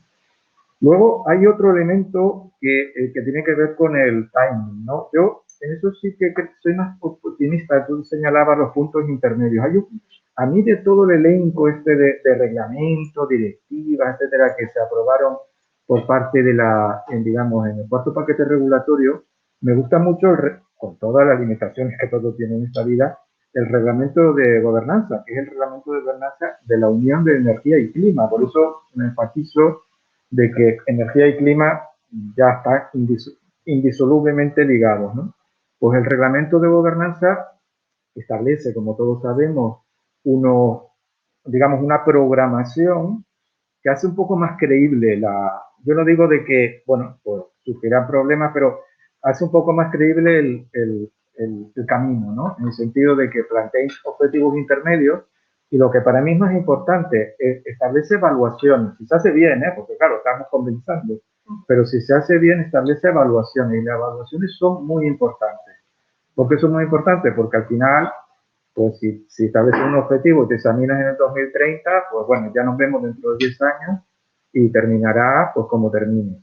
Pero si se establece un objetivo y lo tienes que ir evaluando y viendo qué políticas tienes que modificar para lograr avanzar hacia ese objetivo final, aunque sea, bueno, final entendido en el año 2030, es importante. Y eso también tiene que ver con la ley de cambio climático. En el fondo, la ley de cambio climático, en gran medida, que es la que está, por ejemplo, la ley de cambio climático y transición energética, que espero que salga ya afortunadamente al Parlamento en próximas semanas, es verdad de que, bueno, en realidad es una especie de transposición a ley de gran parte de las medidas que ya están contempladas en el PNIEC, ¿no? No introduce novedades que no conozcamos.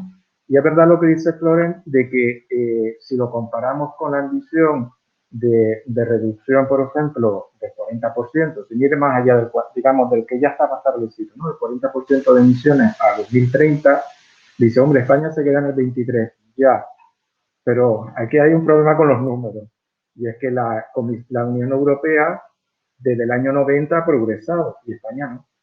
Es decir, la Unión Europea ya de esa caída de 40 puntos, o de 50 o de 55 cuando se ponga en marcha, la Unión Europea ya ha progresado 25 puntos, porque ha reducido un 25% las emisiones respecto a 1990. Digo la Unión Europea en su conjunto, pero que España la ha aumentado un 15%. Entonces, claro, no lo mismo reducir desde 115 que reducir desde 75. Por tanto, realmente la ambición española, hay que decirlo, es importante. Es decir, el reto que se propone en el PNIEC y en la Ley de Cambio Climático es comparativamente en el ámbito europeo, por supuesto uno siempre aspira más, pero comparativamente es muy, muy exigente. Estoy de acuerdo con que falta, bueno, esto siempre pasa, ¿no? Las políticas europeas son políticas variopintas y la PAC, aunque es una política que está en continua revisión desde tiempos ¿no? Porque está siempre en continua revisión, es verdad que tiene un carácter más medioambiental de lo que si lo comparamos con la PAC de hace 20 años o 30 años, pero bueno, le queda mucho recorrido, ¿no? La otra discusión, que claro, yo ahí no estoy tampoco muy de acuerdo en este tema, esta contraposición entre crecimiento y sostenibilidad. Para mí, esta es una discusión, claro, yo lo veo como economista, y yo siempre he dicho lo mismo, es decir, todo depende de qué crecimiento estamos hablando. Evidentemente no cualquier crecimiento es compatible con la sostenibilidad, eso estoy plenamente de acuerdo. Pero hay que recordar que, así como he dicho, que la Unión Europea ha reducido un 25% de las emisiones desde el año 90, y tenemos que reducirlo mucho más rápido, sin duda, al mismo tiempo el PIB ha crecido un 60% en ese mismo tiempo. Es decir, está claro que es, porque los datos lo demuestran, que es perfectamente posible crecer y reducir emisiones. Perfectamente posible, porque eso es lo que ha ocurrido en la realidad.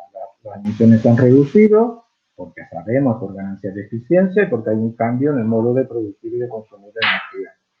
Otra cosa es, estoy de acuerdo con que hay elementos del crecimiento, y ha señalado uno, ¿no? La digitalización. Estoy de acuerdo, la digitalización es altamente consumidora de energía. Lo que yo creo que hay que establecer son políticas que estimulen, por ejemplo, ¿quién consume energía? Los centros de procesamiento de datos. Los centros de procesamiento de datos consumen un montón de energía. Entonces hay que establecer políticas que obliguen a los centros de procesamiento de datos, porque es energía eléctrica. Y la energía eléctrica es perfectamente descarbonizable. Eso es lo más fácil, de hecho. De toda esta tarea, la más fácil es descarbonizar la energía eléctrica. Porque además se va a hacer. Y me da igual, y yo no estoy, si es distribuida, es decir, autoconsumo, por ponerles, digo, para que se entienda, si es autoconsumo centralizada, la que sea. Yo creo, desde mi punto de vista, que lo óptimo bueno, evitar barreras y que cada uno tome las decisiones que considera más oportunas y que no, digamos, no sesguemos, porque sesgar, ¿qué quiere decir? Sabemos que cuando hay una intervención pública, la intervención pública se puede equivocar. Y tenemos ejemplos en el ámbito energético múltiples de intervenciones equivocadas en el pasado.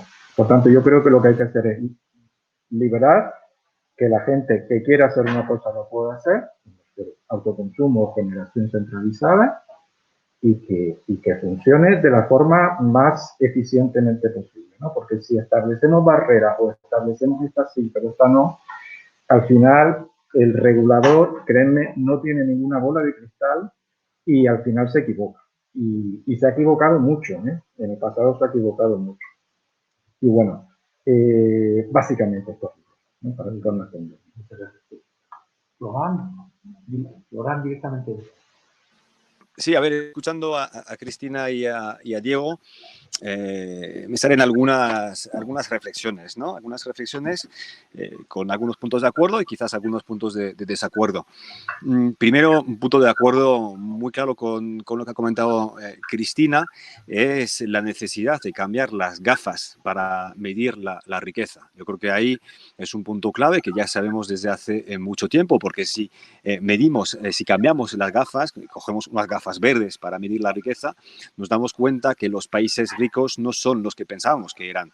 De hecho, si introducimos, por ejemplo, la huella ecológica dentro de la contabilidad de una forma u otra, o intentamos ver el impacto que tienen nuestras actividades sobre el medio ambiente, sobre los planetas, o el nivel de consumo que tenemos ahora mismo, pues nos damos cuenta claramente que los países occidentales, ahí introducimos, por supuesto, a la Unión Europea, a Japón, Estados Unidos, pues somos países que no somos nada eficientes a nivel ecológico y que sobreconsumimos, sobreproducimos muy por encima del planeta que tendríamos que estar utilizando y no más. Entonces, medir con gafas verdes es fundamental para entender la realidad de la que partimos. Y partimos de una realidad donde los países industrializados occidentales sobreproducimos y consumimos. Entonces es tan importante tener esta medición diferente de la riqueza, y de hecho es una cosa que se introdujo en la Comisión de Reconstrucción Española en julio pasado cuando se votó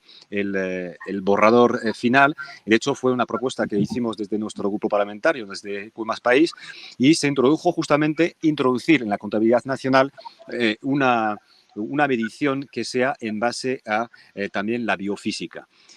A ver cuándo se pone en marcha, pero por lo menos aprobado está por el Congreso español. Entonces, esto era mi primer comentario. También decir que estoy muy de acuerdo en la coherencia de políticas. De hecho, yo creo que es una de las cosas que más ahora mismo se está hablando en la Unión Europea, porque sabemos muy bien que, por un lado, si hacemos algo que deshacemos por el otro lado, esta falta de coherencia no permite ni la credibilidad de estas políticas, ni tampoco que realmente avances como un solo cuerpo hacia el mismo sentido. Y esos fueron los debates más importantes que tuvimos cuando se debatía el Tratado Transatlántico de Comercio e Inversiones entre la Unión Europea y Estados Unidos. De hecho, la propia Comisión Europea nos reconocía con claridad que este tratado iba a aumentar las emisiones de CO2. Entonces, ahí es cuando empezamos realmente a entender que el Acuerdo de París no podía ser solamente una cosa sectorial de algún tratado comercial o de alguna política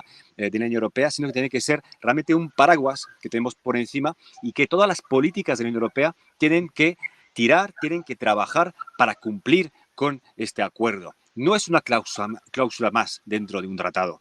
El Acuerdo de París realmente es el objetivo transversal que se aplica a todas las políticas de la Unión Europea y en concreto también de España. También estoy muy de acuerdo con la gobernanza. De hecho, fue uno de, quizás, yo creo, de las mejores negociación que tuvimos en la Unión Europea con el paquete, ¿no? Yo también era parte de las negociaciones con este paquete. Principalmente a mí me tocó otras directivas en ese sentido.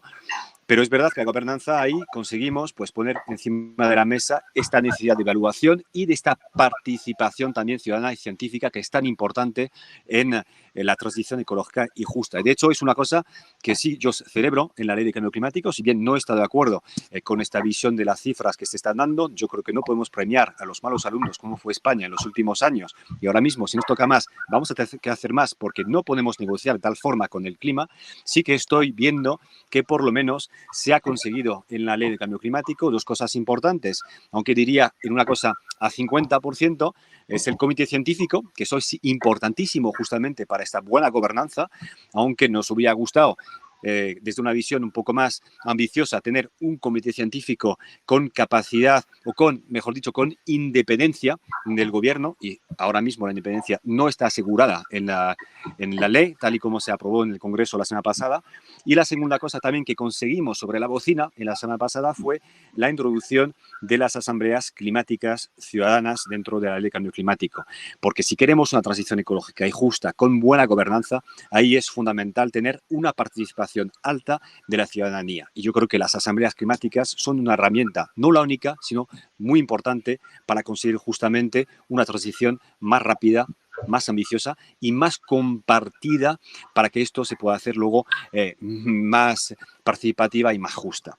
Y lo último, pues efectivamente yo creo que hay un desacuerdo sobre cómo entendemos el crecimiento y si es posible, sobre todo, desacoplar crecimiento y sostenibilidad, en este caso crecimiento y protección del medio ambiente. Yo ahí, con todo lo que podemos revisar, y es una cosa donde he escrito mucho con economistas, de hecho, sobre este tema, pues lo que estamos viendo es que no existe ningún caso de desacoplamiento absoluto, es decir, lo que realmente necesitamos ahora mismo, entre crecimiento y protección y, en este caso, reducción de las emisiones de CO2. No lo tenemos ahora mismo y los pocos casos que hay donde se dice, oye, ahí lo hemos conseguido, es que en gran caso, en gran medida, no se tienen en cuenta las emisiones producidas para el consumo en nuestros países que se producen en otros países. Es decir, si introducimos esto y lo miramos a nivel global, este desacoplamiento entre el crecimiento y emisiones de CO2 no se está dando, y cuando se está dando de forma muy sectorial, muy puntual, es puramente relativo y a años luz de lo que se necesita realmente. Existe de forma estructural una relación muy profunda entre crecimiento y consumo de energía, y sobre todo en este caso, energía fósil. Entonces ahí creo que tenemos que tener mucho cuidado con esto y sobre todo el llamamiento que hacía al principio era simplemente salir del dogma del crecimiento en un punto donde nos podemos encontrar todas y todos. Es decir, que lo importante en el fondo no es que crezca o decrezca el PIB. Eso no es lo importante. Primero lo importante es cambiar las gafas. Es decir, vamos a medir la riqueza teniendo en cuenta muchos más factores. Y una vez que hayamos hecho este trabajo y sepamos cómo podemos medir la riqueza de forma diferente, pues también veamos que lo importante es que al final del día podamos ser capaces de tener unos estados, una Unión Europea que sea capaz de dar bienestar a las personas respetando los límites del planeta. Y por eso yo repito, que crezca o decrezca el PIB no es lo que me importa en la economía ahora mismo. Lo que me importa son los resultados reales que podamos tener y que realmente tengamos la capacidad de crear bienestar dentro de los límites del planeta.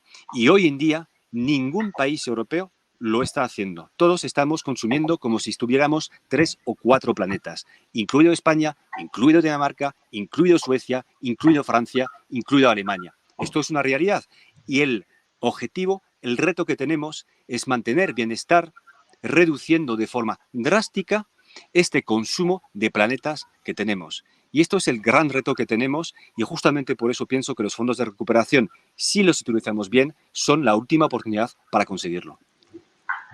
Muchas gracias, Floren. Muchas gracias. Gracias. Aquí tenemos algunas preguntas. Pues vamos. Sí. Sí. Vamos a ir haciendo algunas, ¿no? Ana Casquete 10 dice, para Florent Marcellesi, ¿no crees que es un pacto viciado desde el principio, puesto que está enfocado al crecimiento? El hecho de que, como dices, haya políticas incoherentes me hace pensar que no hay tanta voluntad real de hacer una transición ecológica seria. Muchas gracias. ¿Puedes contestar, Florán? Va dirigida para ti la pregunta. Vale.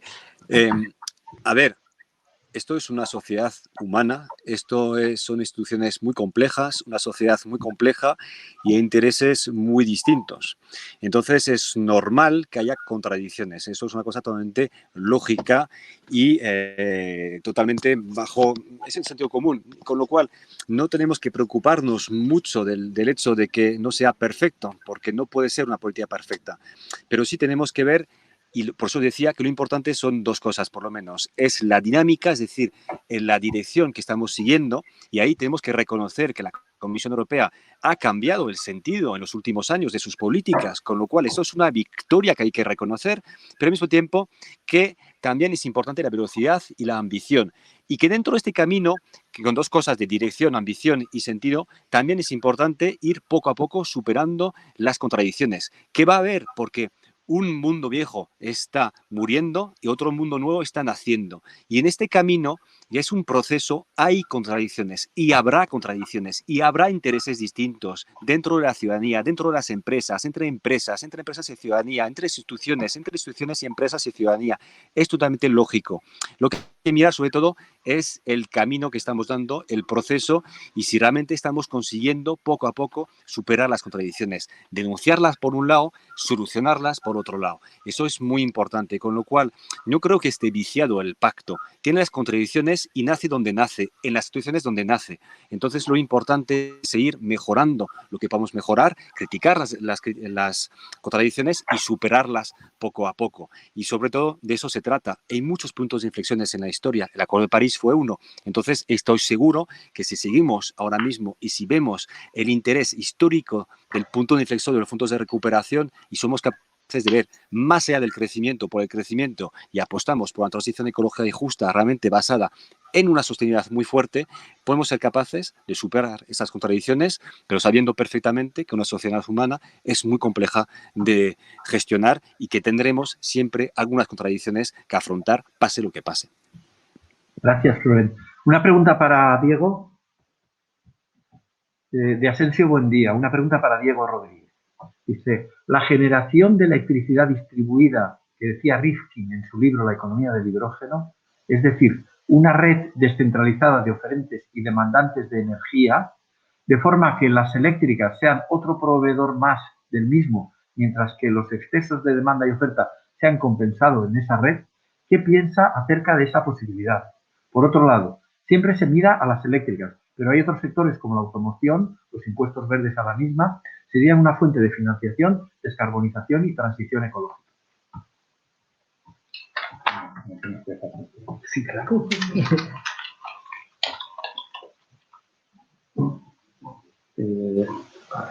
Bueno, sobre la generación distribuida, bueno, yo creo que afortunadamente hubo un momento, en España estoy diciendo, que creo que hubo, bueno, yo creo que un exceso, probablemente también por un diseño regulatorio erróneo, vamos, sí, probablemente, un exceso de discusión sobre esta cuestión, pero yo francamente lo veo de una forma muy natural, es decir, está claro que aquí hay soluciones tecnológicas, hay que pensar que de lo que estamos hablando en una pata, no todo, tiene que ver con un cambio tecnológico, y se ha señalado anteriormente, muy profundo.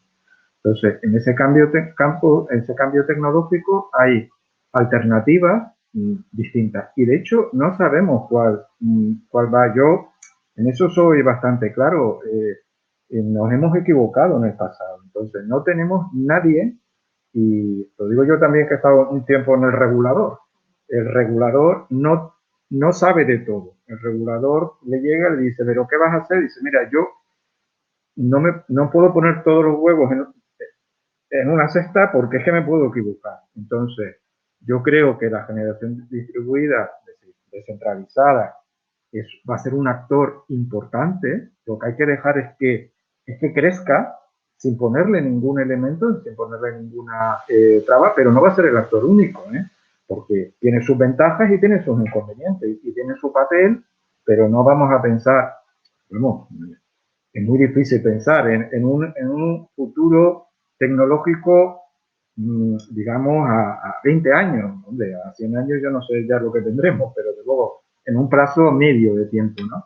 Va a ser un actor que convive con otras soluciones. Se ha señalado el tema del almacenamiento, pues convivirá con el hidrógeno y convivirá con las baterías y convivirá con el bombeo y convivirá con muchas soluciones. No hay una solución tecnológica última. Y es un error para mí gravísimo, o se cometería un error tratar de apostar por una única, ¿no? Porque te puede equivocar. Y en ese sentido estoy de acuerdo, también se pone mucho énfasis en el tema de la electricidad.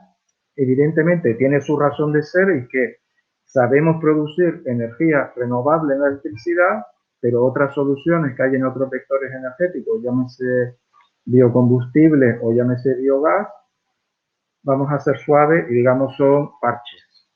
Bueno, son parches porque yo lo tengo muy claro, bueno, mi postura personal, ¿no? En el caso de los bios, yo creo de los biocombustibles, yo creo que ese tiempo ya pasó y bueno, estarán ahí, podrán acompañar un tiempo, pero esa no es la solución, obviamente. Y en el caso del biogás puede ser, bueno, puede ser un cierto apoyo, pero es un parche. El tema es la electrificación, está claro, simplemente porque sabemos producir energía renovable eléctrica. Y eso implica la automoción, o perdona, la movilidad vinculada a la electricidad. Es cierto que de nuevo dirán, bueno, ya, sí, la automoción, pero los barcos, porque los barcos no van a ir a baterías. O sea, el barco ese que el otro día ¿cómo decir? Se embarrancó, se encalló en el canal de Suez, como comprenderéis, eso no lo mueve la batería. Y entonces eso tendrá que moverse pues, por otro combustible alternativo a otro que están utilizando que son altísimamente contaminantes y que además se mide muy mal, ¿verdad? Muy mal, porque al final nadie se lo apunta.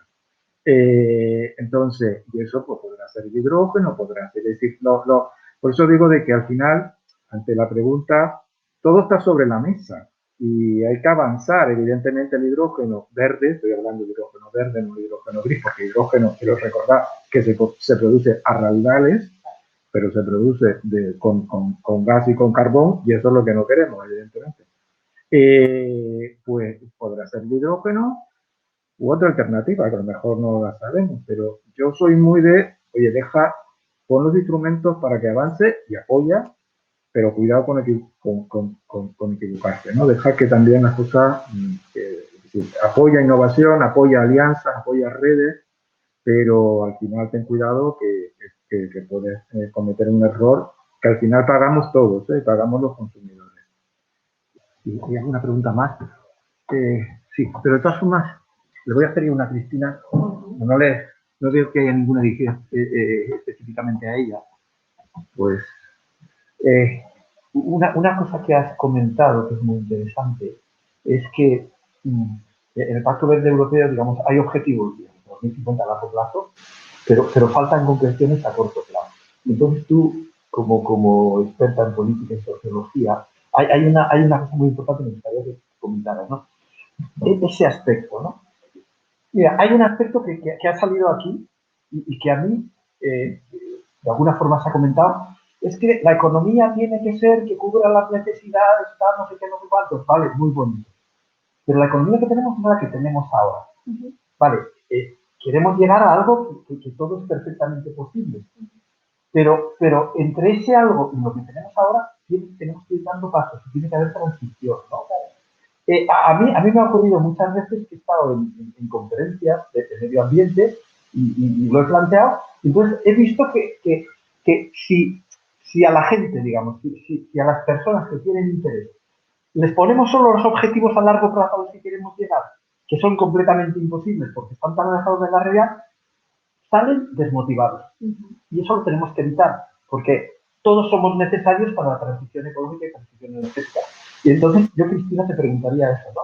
Entre el largo plazo, el ideal, la utopía a la que no hay que renunciar, y el presente, que es el que tenemos, ¿cómo vamos dando los pasos intermedios, ¿no? ¿Y cómo no perdemos a la gente en cuanto a motivación? Bueno, pues muchísimas gracias. Pasos intermedios. Voy a ver si capaz de explicarlo ahora que se escuche un poquito. Los pasos, los objetivos a largo plazo, yo creo que son imprescindibles, ¿no? Me vais a dejar que abuse de la metáfora del barco, ya que Diego hacía alusión a ese carguero, ¿no? Yo creo que es fundamental que la transición ecológica es un gran transatlántico, no encallo, ¿no? Entonces, para eso tenemos que saber dónde queremos ir. Y ese es el objetivo a largo plazo, efectivamente.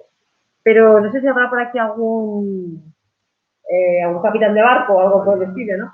Pero lo que sí que sabemos es que nosotros marcamos un rumbo, sabemos dónde queremos llegar, pero tenemos que estar continuamente pendientes de no desviarnos del rumbo. Porque lo que hoy supone un desvío imperceptible, ¿no? de apenas unos metros, dentro de 5 años puede acabar llevándonos al sitio contrario que queríamos, ¿no? Por eso hay que poner esos objetivos internos.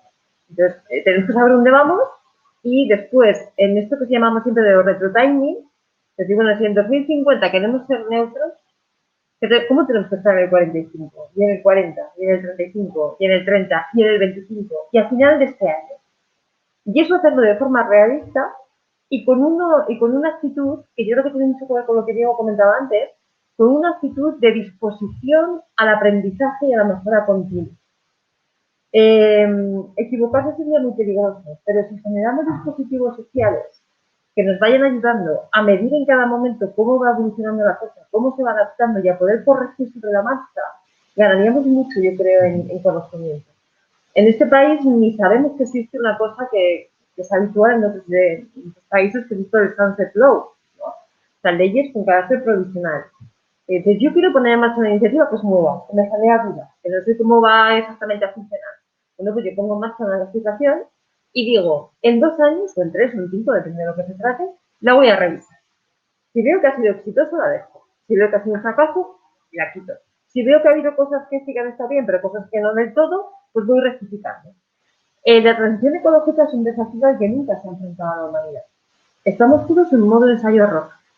Pues no pasa nada, aprendamos, ¿no? Lo que sí que tenemos que hacer es, primero, cura de humildad, efectivamente, y para eso la pandemia de verdad también nos ha ayudado. O sea, tenemos que decir que ni siquiera sabemos lo que no sabemos. Por lo tanto, cura de humildad absoluta, pese a que digamos que vivimos en una sociedad del conocimiento, que también en parte es cierto. Y por otro lado, dispositivos de aprendizaje permanente, ¿no? Y por otro lado, estar revisando permanentemente lo que estamos haciendo. Conforme os iba escuchando, yo decía, la transición ecológica no puede encallar. Y creo que hay 4 cosas, al menos, mientras yo os escuchaba, apuntaba 4, seguro que hay muchas más, 4 cosas al menos que tenemos que evitar para que no encalle, ¿no? Primero, la famosa paradoja de Jevons, de la eficiencia en la tecnología, ¿no? Yo creo que en un foro como este todo el mundo sabe lo que es. Pero pues si acaso hay alguien que se incorpora a este mundo, es la paradoja que dice que cuanto más eficiente se hace la tecnología, por ejemplo, en el uso de la energía, más energía acaba demandando, ¿no? Por la propia dinámica social de consumo. Por lo tanto, no caigamos en eso, que eso ya sabemos que sí que nos podría hacer engañar, ¿no? Segundo, podemos poner en marcha medios de transición. Puede ser en un momento determinado los biocarburantes, los biodiesel, no sé qué, pueden ser una energía de transición. Podría serlo si no queda más remedio, barcos, tal. Pero pongamos de fecha de caducidad. ¿Vale? Vale, vamos a utilizar o vamos a admitir como posibles y como viables este tipo de tecnologías de transición durante ¿cuánto tiempo? Máximo 10 años. Vale, vamos a revisar a los 5. Si pueden ser 6, mejor, ¿no? Pero, de acuerdo, pero con fecha de caducidad. Tercero, el tema del conocimiento, que hablábamos, ¿no?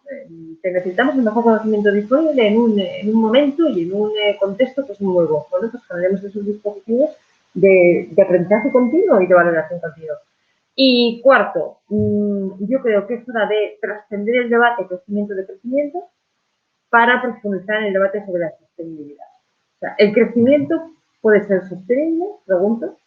Sabemos que el crecimiento puede ser insostenible, porque ya sí que tenemos evidencia empírica, ¿vale? ¿El decrecimiento puede ser sostenible? No lo sabemos. Pero también sabemos que el decrecimiento puede ser insostenible. O sea, estamos viviendo en un momento con una crisis económica galopante donde hay un decrecimiento obvio y que es absolutamente insostenible. Y que además está incrementando las desigualdades. No es ese decrecimiento al que se hace referencia, ¿no? Entonces yo creo que es cuestión ya de disociar ese tema de crecimiento para empezar a hablar de sostenibilidad, ¿no? De cómo hacer sostenible los sistemas económicos. Esos son los 4 temas que creo que nos ayudarían a no encallar para ir dando sus pasos de transición hacia los objetivos de la web. Muchas gracias. Vamos a ver, había una para Flor Román, ¿sí? Sí, mira, Miguel Ángel Martín para Flogan Martellesi. Has comentado que hay que tener cuidado con la estrategia digital como prioridad, pues esta podría ir en detrimento del Pacto Verde, pues el crecimiento digital implica también muchos recursos. Pero ¿no cree que en realidad a través del uso de nuevas tecnologías se puede ahorrar mucho en consumo energético y en contaminación gracias a todo lo que nos podemos ahorrar en viajes, como por ejemplo todos estos eventos que se organizan ahora online y que nos permiten ahorrar en viajes y toda la contaminación que ello supone? Bastante. Sí, no, eso tiene que ver con dos cosas, de hecho, que ha comentado Cristina antes y puedo profundizar un poco. Uno, que no pensemos que lo digital es inmaterial. Eso no es cierto. De hecho, lo decía Cristina y yo lo puedo corroborar. Ahora mismo las cifras nos alertan de que lo digital, porque eso son muchas infraestructuras materiales, pues contaminan o emiten tanto CO2 como la aviación. Entonces, esto que ahora mismo que yo estoy haciendo esto en digital, estoy también emitiendo CO2. Esto no es inmaterial. De hecho, cuando decimos vamos a colgar cosas en la nube, ahí la nube no es algo inmaterial que no existe. Las nubes son grandes naves, por ejemplo, que encontramos en Laponia, que encontramos en Estados Unidos y que albergan nuestros datos. Entonces, cuando vais a enchufar el teléfono móvil, lo vais a enchufar a una red bien material, que tiene que quemar algo o tiene que tener algún tipo de energía material que esté transformado en energía para tener electricidad dentro del móvil. Esto es fundamental entenderlo. No es inmaterial lo digital y tiene una huella ecológica y cada vez mayor. Lo segundo, también que ha comentado Cristina, es la paradoja de Gibbons, o que también se puede llamar ahí de forma más coloquial el efecto rebote, que podríamos explicar de la forma siguiente para que nos entendamos bien, ¿no? Por ejemplo, pues es verdad que desde hace tiempo, si se coge un coche en particular, pues este coche contamina cada vez más. Contamina cada vez menos por los kilómetros que está haciendo, es verdad. Es decir, que está ganando eficiencia energética. Sin embargo, al mismo tiempo, si miramos la foto global, ¿qué está pasando? Pues está pasando que como consume menos y como cuesta menos al final, pues uno se compra más. Sobre todo en los años 2000, ¿no? Se compra más, pero además se ponen mucho más cosas dentro del coche. Antes no tenía, por ejemplo, capacidad para refrescarnos. Lo que hacíamos era abrir las ventanas. No, lo que tenemos ahora mismo es más energía para tener más frío o más calor dentro del coche. Además, lo que hacemos es hacer más kilómetros también. O lo que hacemos es tener más coches en general en países que hasta el momento no tenían coches. Y la foto global, al final del día, es que se consume mucho más energía que al principio, porque no solamente hay que mirar la unidad que nos permite ganar eficiencia, sino mirar realmente el consumo final de energía. Y esto es el efecto rebote que tenemos que evitar. Y entonces, si contestamos a la otra pregunta que hacía el moderador de cómo se hace en lo concreto, pues si hablamos de transporte, por ejemplo, en lo concreto es hablar de forma clara. ¿Qué tenemos que hacer? Pues seguramente no plantear un escenario donde lo que se trata es cambiar los coches individuales de motor con combustión interna con coches individuales eléctricos. No, de esto no se trata. Se trata de cambiar totalmente la forma en la que nos movemos. Es decir, en vez de utilizar coches individuales, utilizar coches compartidos. Y esto no es ninguna utopía. Ya existen muchísimas empresas o asociaciones, por ejemplo, que permiten tener este tipo de modelo de coche compartido. O decir que, por ejemplo, la tecnología del futuro no es una tecnología high-tech, sino más bien la tecnología low-tech, como puede ser y se llama la bicicleta, que en la ciudad es lo más eficiente e incluso lo más rápido que pueda haber en una ciudad bien construida y bien organizada a nivel urbanístico. Y también decir que para hacer viajes, por ejemplo, más largos, pues el avión, en el caso de la Unión Europea, por ejemplo, entre dos países, no es lo más eficiente de cara al futuro. De hecho, en la ley climática francesa están diciendo que para viajes en avión de menos de 2 horas y media, lo tenemos que prohibir y poner trenes como forma alternativa y complementaria. Es decir, que grandes cambios que tenemos que hacer no son grandes cambios tecnológicos, de hecho, son grandes cambios culturales y organizativos. Y es donde tenemos que poner realmente el foco de cara al futuro, porque el gran reto que tenemos es reducir el consumo de energía que tenemos. Y para esto, a menudo no necesitamos ni siquiera nueva tecnología, necesitamos simplemente consumir menos, aprender a vivir de forma distinta. Y ahí en la forma de vivir es fundamental, es fundamental. No se trata de saber qué tipo de energía, se trata, eso también, por supuesto, no voy a quitar ni un ápice de importancia, sino la importancia de saber cómo vivimos, cómo producimos, cómo consumimos, cómo comemos, cómo nos transportamos. Entonces es también cambiar el horizonte cultural, el horizonte mental que tenemos. Y esto es tan importante con todo lo que hemos comentado hasta el momento. Entonces, por supuesto que necesitamos tecnología, por supuesto necesitamos seguir investigando, pero recordando también el reto que tenemos. Y el reto es cambiar la forma de vivir que tenemos ahora mismo. Y esto, si lo conseguimos, pues veremos la forma de forma distinta, entenderemos también que se puede realmente dar esos pasos que decía Emilio, pasos prácticos en el día al día, por ejemplo, entender que la bici es más revolucionaria que un coche eléctrico. Muchas gracias, Florán. Bueno, nos quedan 10 minutos. 2 preguntas aquí hay. Aunque no van dirigidas, le voy a hacer una a Diego y otra a Cristina. A ver, Diego, ánimo. A ver, está 5 minutos para responder con básico. Porque está. Pregunta de Francisco Javier Braña.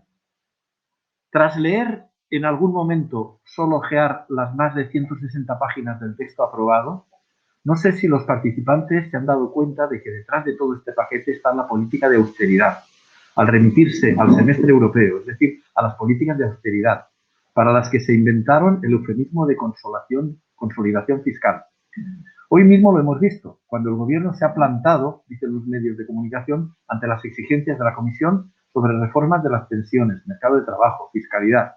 ¿Qué tienen que ver estas políticas con lo que se pretende?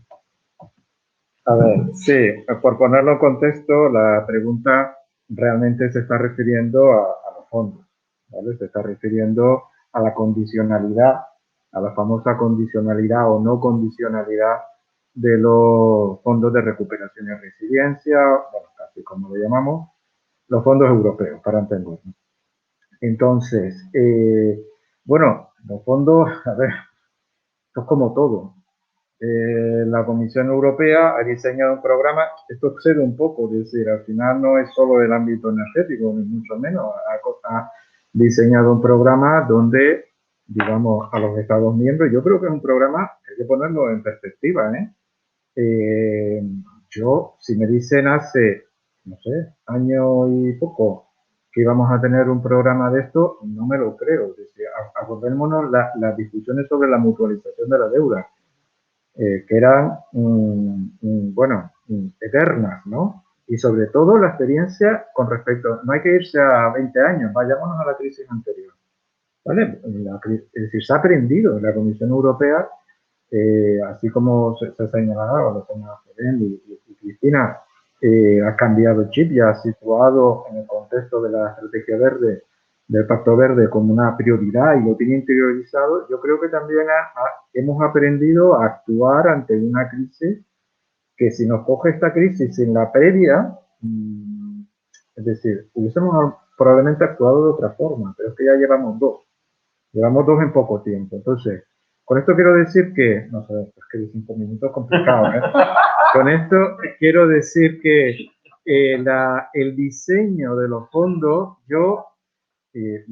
para mí, yo creo que ha sido general, ha sido una sorpresa positiva. Es decir, es que sinceramente, yo hace año y medio me dicen que se van a crear, claro, año y medio no sabíamos lo que se nos venía encima, obviamente, pero un mecanismo de ayuda como el que está diseñado actualmente, que implica además una financiación extra presupuestaria vía emisiones digamos, de bonos por parte de la Comisión, etcétera, es que no me lo creo. Claro, la excepcionalidad del momento es lo que ha originado esta situación. Y en ese sentido, que la Comisión Europea exija determinadas medidas. Vamos a ver también con qué grado de exigencia en la práctica la lleva a cabo, que esto habrá que verlo, pero que la Comisión Europea, además de dar que esto hay que negociarlo entre países, y no todos los países, acordámonos, Países Bajos, la postura que tuvo Países Bajos inicialmente, y se tiene que aprobar en todos los países. Entonces, que condicione la recepción de los fondos a determinadas reformas, hombre, a mí, sinceramente, ¿qué quiero que te diga? Me parece bien. Yo lo veo en un sentido positivo. Hay gente que ya no, a mí dámelo y no me pidas nada a cambio. Hombre, yo creo que si te da, tienes que hacer un esfuerzo por determinadas reformas. A lo mejor unos estamos de acuerdo con la reforma, seguro, porque las reformas tienen un contenido también político, ideológico, sin lugar a duda, como todas. Pero yo me parece bien, es decir, no le encuentro ninguno. Yo, es que me gusta ser positivo, es decir, yo lo veo en un sentido de miremos lo que tenemos ahora y pensemos si esto nos lo hubiésemos creído hace un año y medio. Por supuesto, estamos en una situación absolutamente extraordinaria, impensable, y eso es lo que explica también este resultado. Tema libre. Latinoamérica, ¿qué papel juega en el Green Deal? De Rodrigo René Bolaño. ¿Qué papel juega en el Green Deal Latinoamérica? 5 minutos máximo. Bueno, la respuesta breve es ninguno. ¿Vale?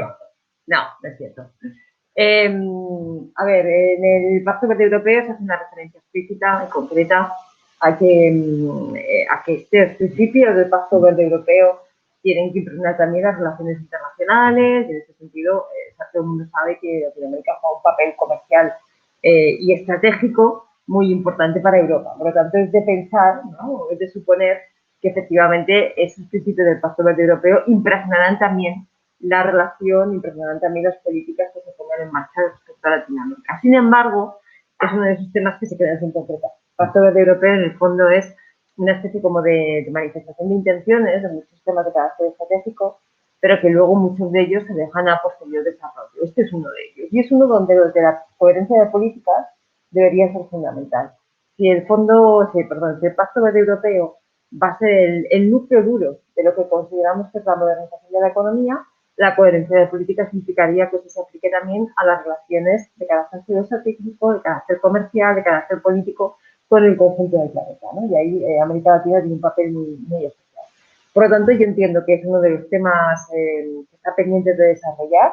Existe una voluntad genérica, de carácter muy genérico en el pacto, pero no existe una concreción de cómo todo eso se va a llevar a cabo. Tampoco, por supuesto, los Next Generation, que son fondos para los Estados miembros, por lo tanto, no tiene mucho que ver, ¿no? En la cumbre especial de Naciones Unidas que tuvo lugar en junio del año pasado, si no me estoy yo liando, diría que no, en Nueva York, que fue del año pasado, no, perdón, de hace 2 años. El año pasado, como no existe a todos los efectos, ¿no? Se nos ha quedado por el camino. Pues en esa cumbre, cuando le tocó intervenir a Macron, de alguna forma dio una especie como de noticia estrella en aquel momento, año y medio ya, en el que decía que iba siendo hora que la Unión Europea empezara a incorporar los criterios de sostenibilidad en concreto del comportamiento respecto al cambio climático en sus políticas comerciales. El día que eso sea una realidad, el mundo habrá cambiado, ¿no? Y antes decía, el mundo cambió el día que Lars Klin, como CEO de gran fondo de inversión, dijo, hagan el favor de ir mutando, ¿no? De una economía a otra. Bueno, pues el día que efectivamente la Unión Europea y Occidente en general, ¿no? Incorporen esas políticas, esos criterios ambientales, también el mundo habrá cambiado. Pero allí vamos a entrar de lleno en el debate de la transición justa. La transición justa la queremos para adentro, ¿no? La queremos para que, Diego comentaba también algo antes, ¿no? Que cada país digiera los criterios de transición de la manera más acorde. La transición justa la queremos también dentro de España y decimos hay que apoyar, por ejemplo, a aquellas comarcas mineras que van a afrontar todo un proceso de reconversión industrial, económico, social, y hay que apoyarlas de forma especial porque si no es abandonar las fronteras de los territorios y eso no puede ser. Bueno, pues probablemente también en las relaciones exteriores, ¿no? En concreto con América Latina, haya que incorporar esos criterios de transición justa. Entonces esto ya es como una segunda derivada, ¿no? Pero me parece que es muy oportuno plantearlo porque si bien es verdad que probablemente ahora no estamos todavía en condiciones de asumirlo como tal, también es cierto que para que podamos estar en condiciones de asumirlo dentro de poco tenemos que empezar a pensarlo y a debatirlo. Por lo tanto, creo que es un apunte necesario que ponemos. La respuesta en corto, por lo tanto, hay una alusión genérica, hay una manifestación de intenciones genérica que necesita ser concretada a un futuro. Muchísimas gracias, Cristina, muchísimas gracias, Diego, muchísimas gracias, Florán. Habéis estado muy bien, muy interesante. El tema es apasionante, es interesantísimo desde el punto de vista social, desde luego, desde el punto de vista personal de cada persona, pero también desde el punto de vista investigador, desde el punto académico de investigador, tremendo. Aquí hay muchísimo campo para investigar, ¿no? Yo creo que este diálogo ha sido multidisciplinar y en esto es fundamental la multidisciplinaridad, es fundamental. Hace falta todo, tiene muchas aristas, muchos puntos de vista y necesitamos no estar en compartimentos estancos, sino trabajar unos con otros, escucharnos. A veces utilizamos distinto lenguaje y cuando hablas no estamos tan distantes, es cosa de lenguaje, pero no estamos tan distantes. Y todos somos necesarios porque aquí nos jugamos mucho todo, la humanidad se juega muchísimo y los que estamos de alguna forma trabajando en estas cosas, pues tenemos que asumir nuestra responsabilidad y estar ahí trabajando, ¿no? Yo, en un seminario que estuve en Harvard y en otro que estuve en Berlín, que había grupos muy potentes de medio ambiente y de sostenibilidad, vi perfectamente una cosa que decían ellos que yo la vi clarísima, ¿no? Que es que cuando un grupo de investigación, una universidad, un instituto quiere hacer algo en sostenibilidad y quiere ser alguien, quiere ser potente en sostenibilidad, lo primero que tienen que hacer es dar ejemplo. Es dar ejemplo.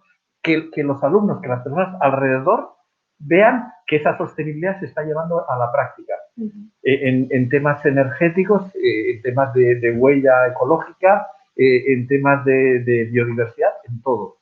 Y entonces yo esto lo diría en general. Si queremos avanzar en esto, desde todos los ámbitos, autoridades locales, del Estado, de comunidades autónomas, universidades, yo qué sé, barrios, cuando se tenga claro, a ponerlo en práctica y que alrededor se vea, como dar ejemplo, ¿no? Pues por mi parte nada más, aquí está Isabel, la directora. Bueno, pues sí, que nos dice que sí, que ya terminamos. Muchas gracias también a todos los que nos habéis seguido por vía digital y nada, encantados. Para mí ha sido un honor y un privilegio coordinar esta amistad tan interesante. Muchas gracias y buenas tardes. Buenas tardes. Muchas gracias. Hasta luego.